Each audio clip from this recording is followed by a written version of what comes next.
right, and welcome to the to the How to Get the Most Out of Handshake session. My name is Brandy Derwin. I am the Assistant Director for the SFA Center for Career and Professional Development, and we are going to be taking a deep dive into how to maximize your experience within Handshake. So I'm going to go ahead and share my screen so that you can see Handshake. Right now, you are seeing the main employer page in Handshake when you log in, okay? So there's a variety of different things you can do off of this home page, but there were 4 key areas that I wanted to address today to make sure to maximize your experience, okay? So the first thing that I want to talk about are the virtual career expos. Handshake is offering virtual career expos directly through the Handshake system. So with that, basically you as an employer can register for an event and you will create sessions that students can sign up for. Those sessions, there's 2 different types of sessions. One is a 30-minute group session, and the other are 10-minute one-on-one sessions. You can also have up to 30 representatives from your organization participating in these events. And again, it's all going to be held directly through Handshake, which means you as a recruiter don't have to have access to a different platform or a different login. Neither do the students. So the students are going to have direct access to this event, all held within the Handshake platform. So I do want to show you how you can set up your schedule within a career expo, all right? So for an example, on my homepage, I'm going to click on upcoming career fairs, and I can click here for the SFA Fall Career and Internship Expo. As you can see, I have already registered for this event.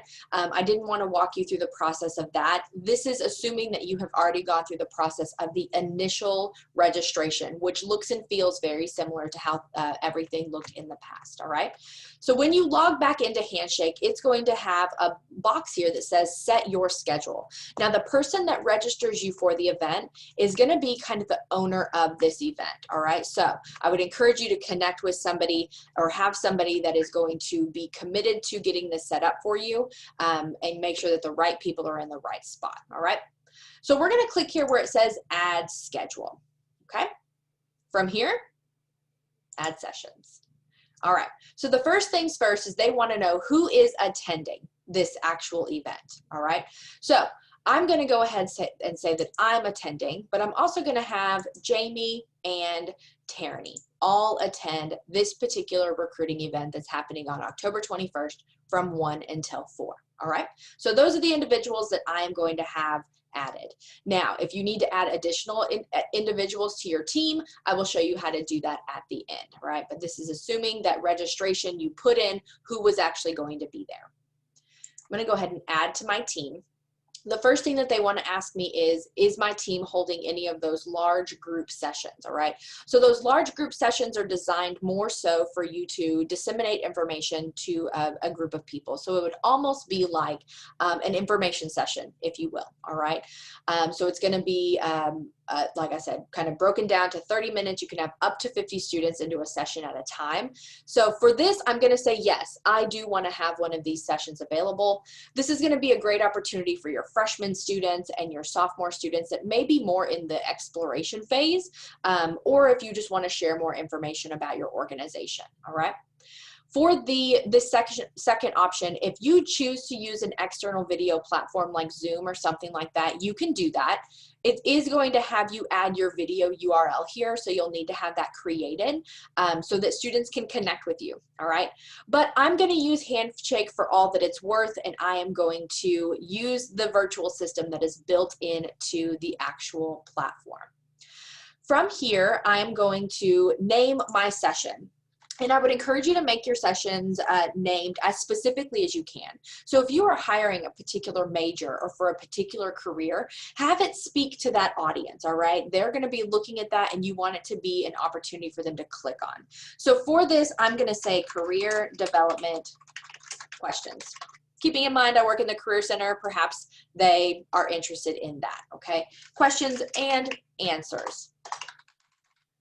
So they'll know what I'm looking for here. Here you can type in a little bit more description of what you want, and I'll say, here's what's offered at SFA. Again, this is just a test. How many people from your team will host this event?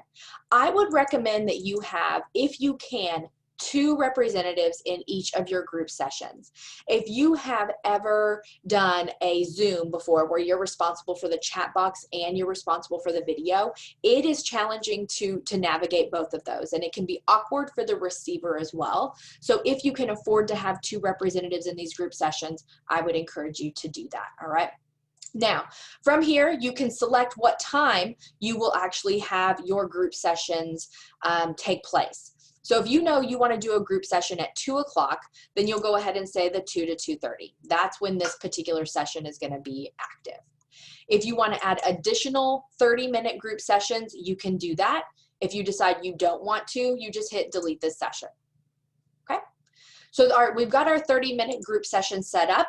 Now it's going to ask me who is going to be in the session and leading it. Like I said, if you can have 2 people designated to that, that's what I would recommend. So I'm going to be in there, and Tierney White is going to be in there. So they're going to assign my team. And so now I have 2 out of my 3 recruiters assigned from 2 until 2:30 in that group session. We can't do anything else, okay? We can run those 2, both of us can run that one group session, okay? We cannot do one-on-one sessions. Tierney and I cannot do one-on-one sessions if we're in something else. The next thing it's going to ask you about is going to be your one-on-one sessions. Now, your one-on-one sessions are designed for 10 minutes, okay? And is designed just as it stated, for you to have a conversation with another person, again, through video, through chat, preferably both, all right? So for this, I do, as the owner, I do want to participate in one-on-ones in addition to my group session, all right? So I'm going to add one-on-one sessions for me, and you can see you're working on my schedule, or if you're the organizer of this event, it'll be whoever's name that you're working on, okay?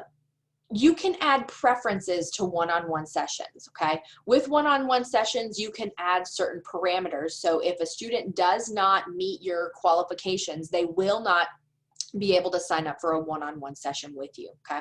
I encourage you to use these qualifications very lightly, knowing that it is the student's responsibility to update their Handshake profile regularly. Know that your Career Center here at SFA is doing everything we can to get them logged in and updating their profile. But know that it is the student's responsibility to update some of these particular parameters. But I do want to show you what it will look like. So I'm going to add preferences to this session. And so I'm going to say add requirements. So here's where you can go in and add requirements. Now keep in mind, that is just for my one-on-one sessions. When I go to create one-on-one sessions for Jamie or for Tierney or for another team member, those qualifications can be unique to the person, all right?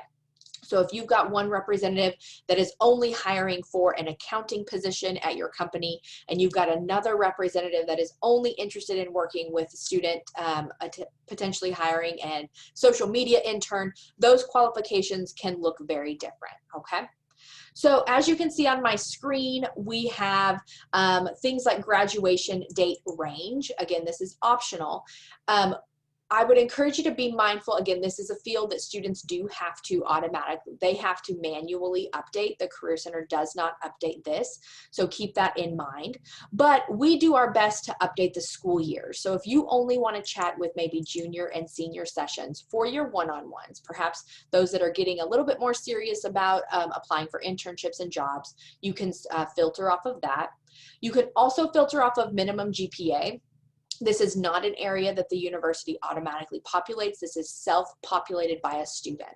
If the student has this blank on their profile, they will not be able to sign up for your one-on-one session. So just keep that in mind, okay? The more strict your filters are, the fewer number of students that are going to be able to sign up for these. Okay. You can also sort by your major. This is where I was talking about if you have 2 very different positions that you're looking to fill. So for Grins, I'm going to go ahead and click on computer science just as this example. It is going to say, do any of your positions that you are hiring for require work authorization? I'm going to say yes. And then from here, I'm going to say, yes, my positions are located in the United States. And for this example, I'm going to say I'm not willing to open up a work visa or do the OPT. I would encourage you to speak with your human resources department to see how you should best answer those questions. So I'm going to go ahead and say add and schedule my sessions. So I've completed the schedule for the one-on-one for Brandy. Now I can go in and do the same thing for Tierney and for Jamie. Now, as the owner of this particular registration, Jamie and Tierney cannot do anything in the Handshake platform until I go in and I add these sessions for them. Know that they cannot do that themselves. Again, you kind of have one main person that is responsible for setting this up, and then each individual recruiter can go in and make themselves either busy or unavailable, all right? So for grins, I'm going to go ahead and just move past this because it's going to be a very similar setup. Also know that you have these little 3-dot buttons over here. Sometimes this gives us additional information that we can click on. So I would encourage you to, if you get stuck, you can always check there to see if it gives you a little bit more of a lead. I'm going to go ahead and assign our team. And as you can see, so far for this one event that's happening on the 21st, we have a group session, one group session from 2 until 2:30, and then we have one-on-one sessions that are being led by, in this example, me. I'm going to go ahead and confirm the schedule and invite my team. Now, once all of my team members have been assigned one-on-one sessions, or if they've been assigned a group session, they just got an email that says, hey, you've got to jump into the system and review your schedule to make sure that it's the way you want it to look, okay? So when I am back in the system, and let's say I'm a recruiter, I can see that this is over here on the right-hand side, this is the recruiter whose schedule we're working with, all right?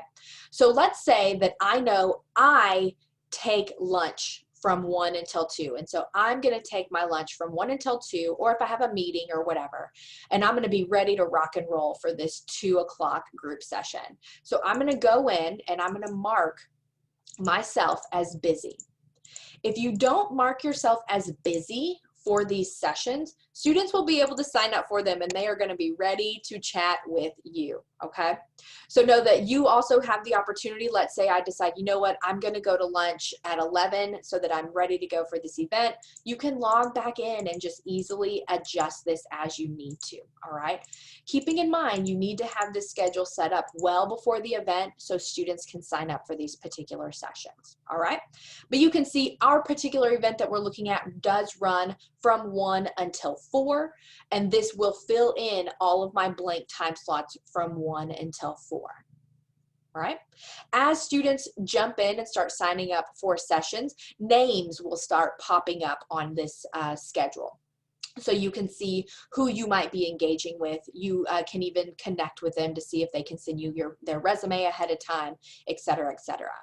I believe in the Handshake Career Expo feature, there is the option for them to exchange documents with you, but know that it's being pulled from Handshake, so you should be able to review those documents as well, okay?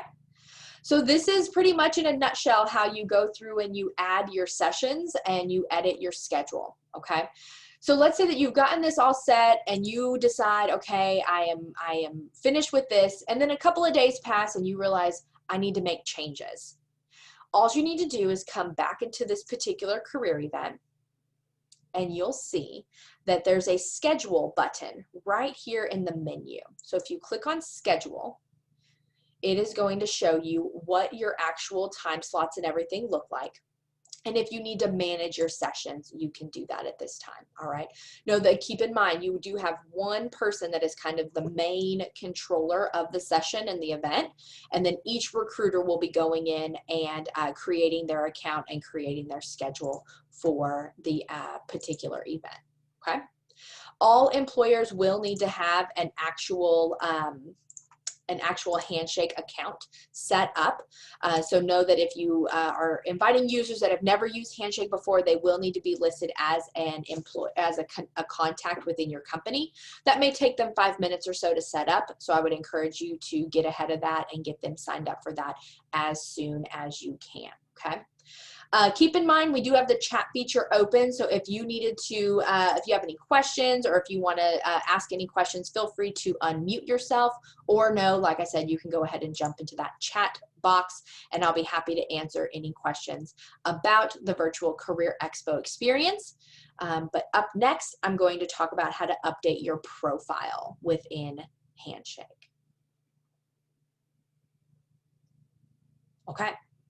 I'm going to take silence as we're ready. So updating your profile is going to be important. Like I said, some of y'all may have created your account years ago when Handshake was first implemented, and you haven't really taken a minute to look at it here recently. So on the left-hand side of your screen, you can see where you have two different options. You have your profile and your company profile.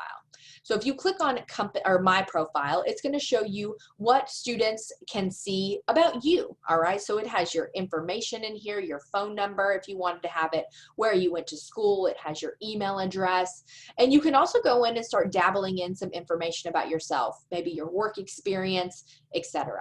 All right. If you wanted to edit this, you just click on the little pencil and you can edit whatever you want to. Okay.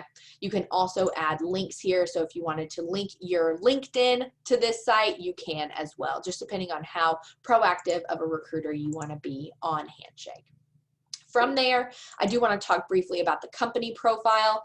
This is what students will see when they are reviewing your schedule within Handshake. So if you don't have a branding image or you don't have a company logo, I would encourage you to add that.